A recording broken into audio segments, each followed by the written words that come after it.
نبی علیہ السلام کی احادیث جنہوں نے آگے بیان کی اور اس کو محفوظ کیا ان کو محدثین کہتے ہیں۔ چنانچہ جو بڑے بڑے حضرات تھے ان کو رجال الحدیث کہتے ہیں۔ ان رجال الحدیث میں سے سب سے جو نمبر لے گئے ان کا نام تھا محمد بن اسماعیل امام بخاری رحمۃ اللہ علیہ۔ اللہ تعالیٰ نے ان کو بہت ذہانت دی تھی اور بہت تقویٰ دیا تھا۔ 16 سال کی عمر میں وہ اپنے بڑے بھائی اپنی والدہ کے ساتھ حرمین شریفین کی زیارت کے لیے گئے اور اس وقت ان کو عبداللہ ابن مبارک اور وکیع بن جراح کی احادیث یاد تھی۔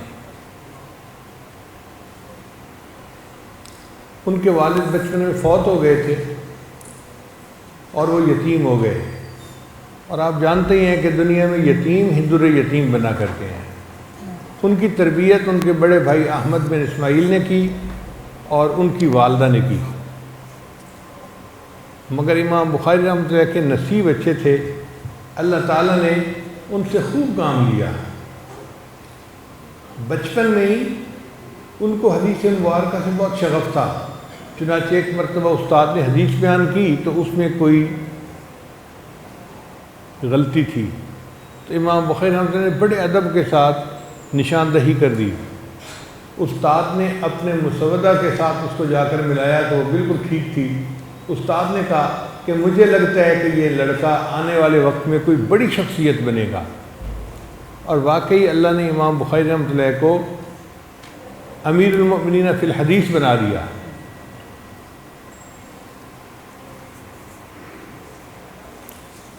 حدیث کی طلب کے لیے امام بخاری رحمۃ اللہ مصر، حجاز، شام، بغداد، کوفہ، بصرہ اور خراسان کے سفر کیے۔ 18 برس کی عمر میں مدینہ طیبہ میں چاندنی رات میں انہوں نے تاریخ کبیر لکھی۔ امام بخاری رحمۃ اللہ نے اپنی زندگی میں 1080 اساتذہ سے علم حاصل کیا۔ ہم اگر اپنے اساتذہ کو گنیں نا جس سے ہم نے پوری زندگی میں علم حاصل کیا ہے تو میرے اپنے اندازے کے مطابق 200 سے 300 لوگ ہوں گے۔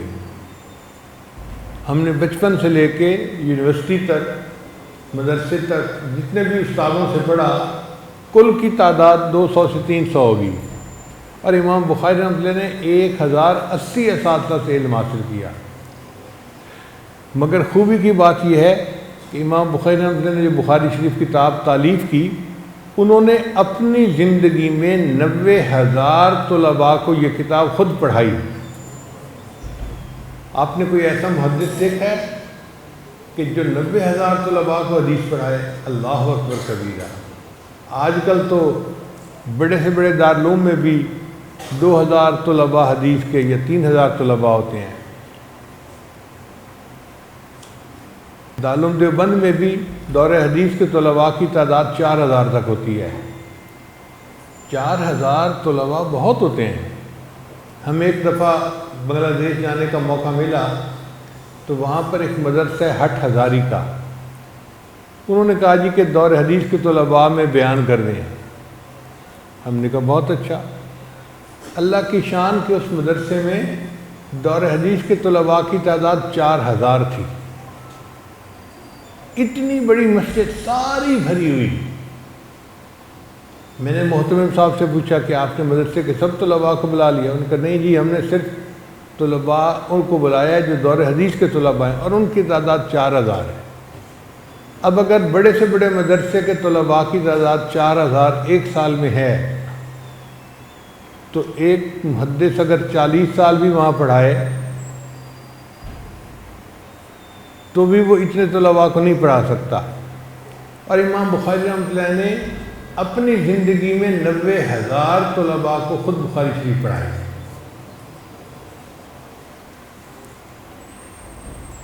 بخاری شریف لکھنے کا سبب کیا بنا کہ امام بخاری رحمۃ اللہ نے خواب دیکھا کہ نبی علیہ السلام کے جسم مبارک پر مکھیاں بیٹھنے کی کوشش کر رہی ہیں اور یہ ان کو اڑا رہے ہیں۔ تو انہوں نے اپنے استاد ابو اسحاق کو خواب سنایا۔ انہوں نے کہا انت تذب عنہ الکذب، کہ نبی علیہ السلام کی باتوں میں جو جھوٹ شامل ہونے لگے گا تو وہ جھوٹ کو الگ کر دو گے۔ تو امام بخاری رحمۃ اللہ علیہ کو 6 لاکھ حدیثیں یاد تھیں۔ وہ خود فرماتے ہیں کہ میں نے 6 لاکھ احادیث میں سے بخاری شریف کی احادیث کو چنا، اور بخاری شریف کی کل احادیث کی تعداد 2700 کے قریب ہے۔ اب آپ بتائیے کہ 6 لاکھ حدیثوں میں سے ایک ایک حدیث کو انہوں نے پرکھا، اس کا راوی کون ہے، بڑا کون ہے، آگے کون ہے، آگے کون ہے، اتنا ڈیرا ڈالا ایک ایک حدیث پر کہ انہوں نے اپنی تسلی کر لی کہ بھئی اس کی روایت بالکل ٹھیک ہے۔ جب اپنی تسلی ہو گئی، اس کے بعد پھر وہ 2 رکعت نفل پڑھ کے استخارہ کیا کرتے تھے کہ اللہ سے میں مشورہ کروں۔ جب تسلی ہو جاتی تھی استخارے کے بعد کہ اللہ کی طرف سے جو ہے وہ پازیٹیو سگنل آ گیا، تب اس کو کتاب میں شامل کرتے تھے۔ اب آپ بتائیے، ایک ایک حدیث پر انہوں نے استخارہ کیا، اللہ سے رجوع کیا، اتنے رجوع اللہ کے بعد اللہ نے ان کو ایسی کتاب لکھنے کی توفیق عطا فرمائی۔ اس لیے بخاری شریف کو اصح الکتب بعد کتاب اللہ کی کتاب کے بعد دنیا میں سب سے زیادہ صحیح ترین کتاب وہ بخاری شریف کی کتاب کہلاتی ہے۔ بخاری شریف کی کل احادیث 7275 ہیں امام نووی رحمۃ اللہ علیہ کے مطابق، اور بغیر مقررات کے 4000 ہیں، جبکہ علامہ ابن حجر رحمۃ اللہ کے نزدیک کل احادیث 7397 ہیں اور بغیر مقررات کے 2761 ہیں۔ مقررات سے کیا مراد؟ کہ حدیث مبارکہ تو ایک ہے، لیکن امام بخاری اس کو کئی بابوں میں لے کے آئے ہیں، جیسے یہی حدیث مبارکہ انما الاعمال بالنیات، یہ بخاری شریف میں 7 مرتبہ آئی ہے، تکرار ہوئی ہے، تو یہ مقررات میں سے ہے تو ایک ہی حدیث نا۔ تو بغیر مقررات کے کل احادیث 2700 ہیں، تو 6 لاکھ میں سے 2700 حدیثوں کو چن کر انہوں نے پیش کیا، اور وہ ایسی ٹھوس احادیث تھیں کہ آج پوری امت کے علماء کا اجماع ہے کہ اس سے زیادہ صحیح کتاب پوری دنیا میں کوئی بھی نہیں ہے۔ یہ جو حدیث پر تو ہزاروں کتابیں لکھی گئیں، مگر 6 کتابیں ایسی تھیں کہ جن کی صحت کے اوپر علماء امت کا اجماع ہو گیا، ان کو صحاح ستہ یا اصول ستہ بھی کہتے ہیں۔ آپ یوں سمجھیں کہ پھولوں کا ایک گلدستہ تھا، اللہ نے اپنے بندوں کے لیے تیار کروا دیا۔